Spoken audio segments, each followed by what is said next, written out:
সালাতে দোয়া কবুল হয়। সালাতে দোয়া কবুলের 3 জায়গা। একটা হচ্ছে তাকবীরে তাহরিমার পরে আমরা সানা পড়ি না, আমরা তো একটা পড়ি। আল্লাহর হাবিব সুন্নাহ এবং নফল নামাজে আরো পড়তেন সানা, ওই দোয়া কবুল হয়। 2 নম্বর জায়গা সালাতে সেজদায় পড়ে দোয়া করলে কবুল হয়। আকরাবু মা ইয়াকুনুল আবদু মির রাব্বিহি ওয়া হুয়া সাজিদ ফাকসিরু ফিহি দুআ। বান্দা যখন সেজদায় লুটিয়ে পড়ে, বান্দা আল্লাহর সবচেয়ে কাছে চলে যায়। তা কিন্তু বিশ্বনবী বলে, সেজদাটা তোমার রবের কুদরতি পায়ের উপরে পড়েছে। সেজদায় পড়ে দোয়া করেন।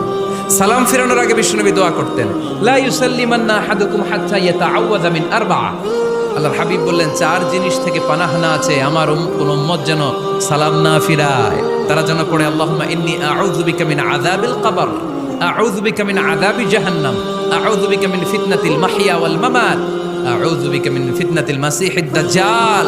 আল্লাহ কবরের আযাব থেকে বাঁচাও, আল্লাহ জাহান্নামের আগুন থেকে বাঁচাও, আল্লাহ